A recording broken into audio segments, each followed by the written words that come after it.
Okay, so right here we have the transmission output shaft speed sensor. This is the one that was in the transmission. We had a code, I think it's P0720. I'll confirm it, put it on the screen. And then, which was the transmission output shaft speed sensor signal or circuit failure. I checked the harness, it looks okay. It wasn't clipping onto this sensor, so I think the connector was just really tight, but it didn't make a good connection. Before I pulled this one out, I had a spare one out of the other transmission. It uses the same sensor, so I hooked it up and I just tapped a wrench in front of it. I think this is just like a proximity sensor, a magnetic pickup. So I put a steel wrench in front of it, and I had my son watch my scan tool, and we could see a signal on it. So I went ahead and, while I had it, the test one in there, it locked on. I put it in the transmission, so we're going to test drive it. I don't think there's anything wrong with it. I think it was actually the connector, but we won't know until I put it on another car. So okay, so when I finally got my anti-drain back valve in, this is the new one, this is the old one. You got a long set of needle nose pliers. You'll be able to pull the filter out and see right down in there. Grab it with your needle nose pliers, and it's just these little prongs. So I just grabbed it by the tip here and pulled up, it came out. Here's your Ford part number. Now, I thought I had one when I did this, but I didn't. So I went ahead and put the old one back in and waited for the new one to show up. So we got the new one. I've had a lot of bad luck with these. They'll work for 1 or 2 oil changes and then seem to leak off. So went ahead and replaced it. That's the main reason why I'm going to a remote oil filter set up on the Excursion. So we'll compare how well each one works. All right, I'm gonna throw this in there, put the filter back in, and we'll be ready to go. We got the air conditioning charged up. We were just going through replacing some bulbs. I got to replace a few more. I don't have these little ones that are for the side marker lights and the door lights, and so I'm going to get these, and then I got to get a license plate bulb, and we should be on a third brake light. I don't know if that's the same bulb for the third brake light. We're going to pull it off. So all right, let me get this in. And all right, so we took it up to Reno yesterday and back, picked up some stuff for the chickens, more feed and some barrels to hold it in. It's been running good. We've got the AC, the air conditioning charged, and it seems to be working. I might need to put a little bit more refrigerant in there.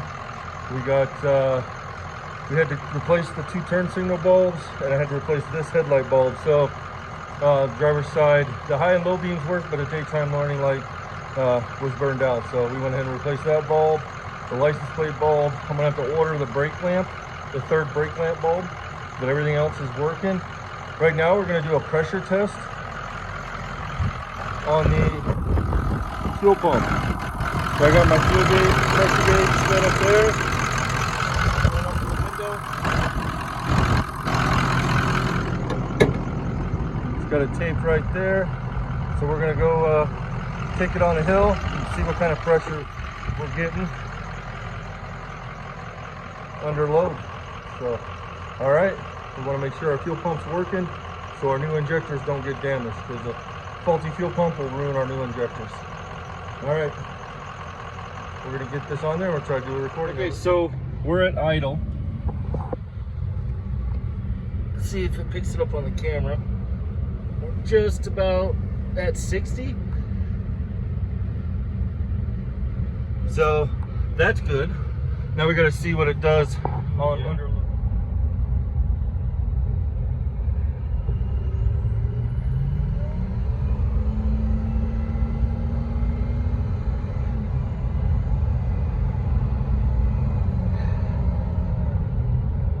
Drops quite a bit, huh? I'll have to see what the minimum is. It was 51, huh? Yep. All right. This morning we got the Touareg hooked up to the car trailer to go pick up something that we've been waiting for 8 months. It's a long time coming. So girls are gonna go with me, and we're gonna go pick it up and haul it back. let's go see what it is.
All right, we just got back from picking up what we've been waiting for 8 months. Touareg did good, other than it being in the 90s and we don't have AC, but cracked the windows, sunroof open. There's worse things in life. So this is what we've been waiting for. It took a good, they estimated 6 to 8 months delivery time, and they used every bit of that 8 months. So we went and picked it up from a... All right, so we're gonna unpackage this and see what we got.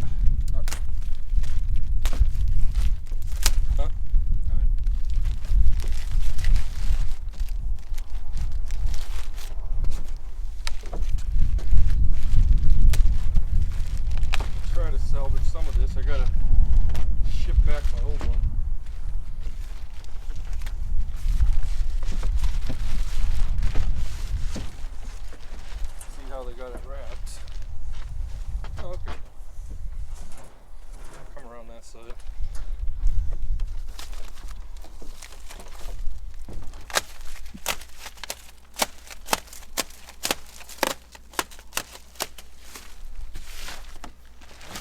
pull that right up.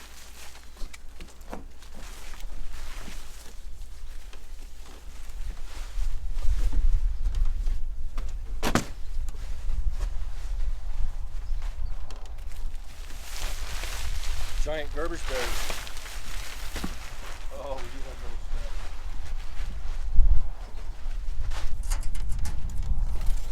See if they're loose enough to slide off.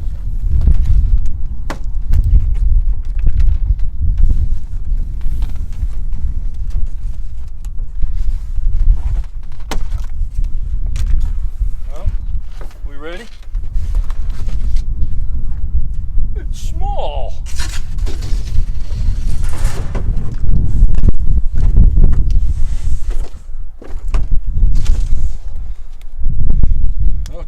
Gasket kit.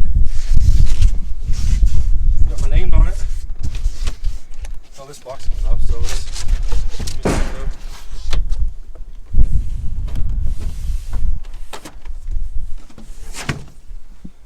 up. Ooh-wee. Nicely wrapped up. Looks like they used their tape to seal it up. I'll open this up to see if it's got the paperwork in it.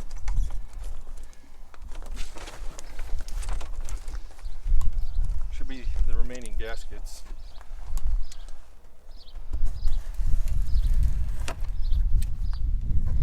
Alright, so this should be our packet. So we'll go through it. It'll tell us all our specs. Yeah, that's a cool sticker. A couple cool stickers. ARP. Find a place to put that. Port return procedures. This is all the engine specs, so we'll go through that out of the wind. I'm going to go ahead, close this up, and then we'll open this up because I'm curious to see if they set it up the way I asked.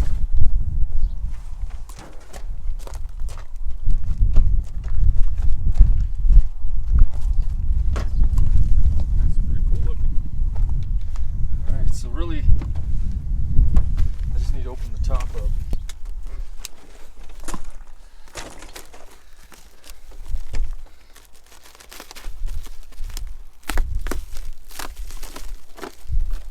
Wrapped it up nice.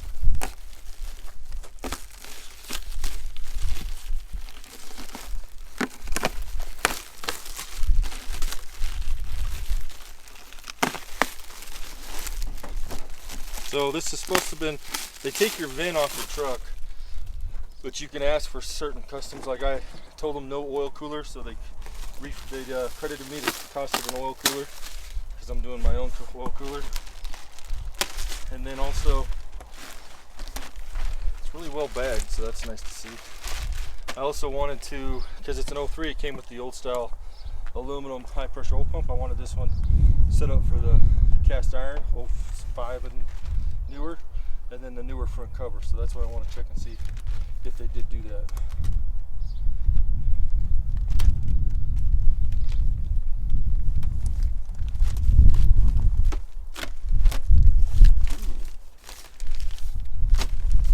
No, they didn't.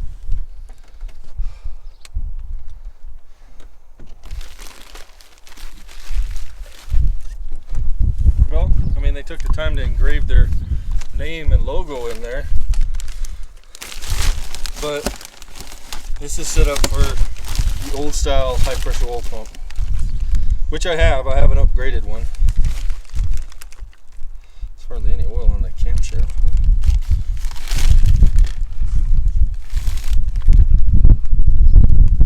That's too bad. So my next question is if they did the oversized water pump cover.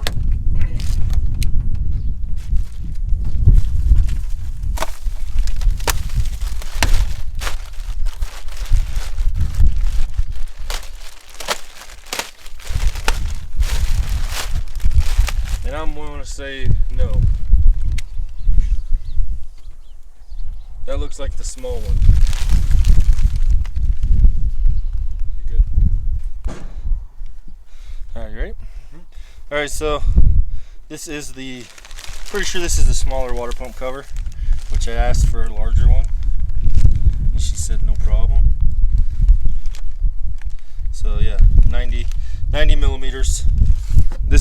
this is what would have. This is a Ford 100mm one. You can see it won't fit.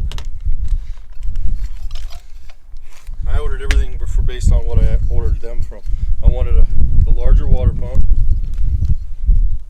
There's 100mm. I wanted the larger water pump, front cover, and the newer high pressure oil pump setup. And they didn't do either one. Alright, so here's an update on our Kill Devil Diesel engine. We picked up the engine Friday. I spoke with them on the following Monday, Kill Devil Diesel. Explained what happened. They got back to me later that day and said that they will pay for the return shipping, get the engine back, make the corrections. Only thing I have to do is take it back to the shipping company, drop it off. So we're going to wrap this up and I'll keep you guys posted. Alright, so this is going to be a wrap up to this engine swap for the F350. There's still things we want to do, but we got it running. It's working. That transmission's working again, so we replaced that output shaft speed sensor, and as soon as we did that, everything started working. So when that wasn't getting a signal, it put it into like a limp mode, which according to my scanner put it into 5th gear, so it had no power, and then also kicked up the idle to 800-900 RPM. So when you put it in gear, it would be really harsh. So just some of the symptoms, and the tow haul light would flash. So if you have that, you might consider that sensor, make sure it's plugged in there. Ours wasn't seated in all the way. We thought we had it, but we went ahead and swapped it out with the extra one that I had from another transmission, and it worked. Did a quick wash of it. I don't think it's had wax on it since it's been sold new. So I just put a light wax and dry wax on it. Then we did a quick detail on the inside. It still needs to be tore apart on the inside, and now we need to pressure wash the carpets, but I think it looks pretty good. I think we had a good starting point for the truck. Leather's not too bad. Let's see if we can, and there's a couple people that do some changes to it. This truck's got about 162,000 miles on it. Again, it's a 2003 F350 Powerstroke 4x4 with the FX4 package.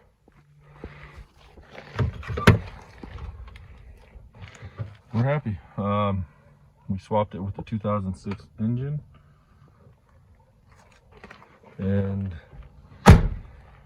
there's still a few things we need to work out of it, and we're going to do separate videos for that, so stay tuned for that. But kind of just recap on what it takes if you're putting an 06 updated engine, or 05 and newer, I guess, updated 6-liter into an 03 6-liter truck. You can probably get away with using the original engine harness. I went to an updated one, or 05 and newer engine harness, so got it off eBay and it's worked really good, no issues. Do need to use the newer style intake manifold, otherwise it won't clear the high pressure oil pump, and you'll need a lower radiator hose, the newer style 05 and newer, because you could probably make it the 03 work, but it's going to give you some trouble. So I wouldn't even bother with it, just plan on doing that. Keep your radiator. You'll need to modify your intake crankcase vent setup, just because they changed the routing hose before it comes right off the valve cover. This one, on the newer style, they put the filter on the outside of the valve cover, so it's routed a little different. I'm going to do a oil catch can, so it's not a big deal. You'll need a newer style EGR cooler to get it to bolt up, and with that, the up pipe section that bolts to the EGR cooler will have to be the newer style. You won't be able to reuse that section of pipe. The white pipes are the same, but that section between the white pipe and the manifold is slightly different. And then the heat shield that's around the white pipe and up pipes is different. So to accommodate that change in the EGR cooler. So those are the big things. I can't think of anything else. Everything else worked good. We didn't have to do any programming to the ECM. So that was good. We do have some quirks we're going to work out. We occasionally have a long crank when cold issue that some kind of shows up now and then. So I'm going to do a separate video on how we're going to diagnose that. What else? Then we're also going to do a oil catch can setup. So we'll do a video on that. Might do some exhaust work on it. I'm not sure, still exploring our options. At least maybe upgrade the muffler. We are going to do a fan switch mod. I kind of touched based on it initially where I tie into it while the engine was getting put in, but I'll do a complete video on that. We are going to do some roof repairs, paint repair.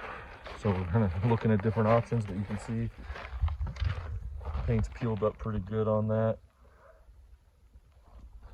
And we don't want that to rust through. So we're going to figure out what we're going to do and make sure we do it right. So we'll do a video on that. The brakes do pulsate a little bit, so our plan is probably to upgrade the brakes or replace them at some point. But those are the immediate things that we want to address. And then from there, it's just making the truck better and suited up for us. Some of the things we're thinking about are we're definitely going to do some kind of front leveling kit. As you can see, it's definitely low in the front. So we're either going to do just a leveling kit or a full suspension lift. We'd like to get 35-inch tires underneath it, some all-terrains or mud terrains. So to do that, we're definitely going to need to do a little bit of lift. We're going to upgrade the grille and the headlights. We already have a grille, so I just need to get the headlights and then modify the head panel. So we'll do some, all this is going to have its own videos as we do it, but that's kind of the plan for that. And then we're going to do a heavy duty front bumper. I'm not sure what style or brand, or we might even try to build it ourselves once we get our welder set up. We're going to do a second fuel tank. I'm looking at putting a fuel tank right where the spare tire is. And I actually have one from an old F450. So I'm going to see if I can set it up with it. So if I do that, we're going to need another place to put the spare tire eventually. And that's where we want to do a heavy duty rear bumper with a tire carrier. We're thinking about maybe doing a custom topper. Not sure, looking at different options. Definitely going to put a gooseneck fifth wheel setup in the bed. Additional lighting. Maybe even a rooftop tent. We want airbags on the rear suspension just to help manage loads. And overall, some good paint correction, paint repair, or Raptor coating maybe even. We're not sure. Sorry for the animals. It's morning, they're getting fed. And then the last few things that we're thinking of, probably some traction devices, depending on how the excursion works out. You know, if just mainly for towing issues. So if we like how those perform, we'll do something similar. If not, then we'll look for something else. And then obviously with the airbags, we're going to want an onboard air system also to run some tools. So this could almost kind of be a recovery truck. So we can go and we're going to pick up projects or fix things. One of the kids' cars break down, we can use this. That's kind of our plan. Lots of new videos coming with this truck and all the other vehicles. So thanks for watching.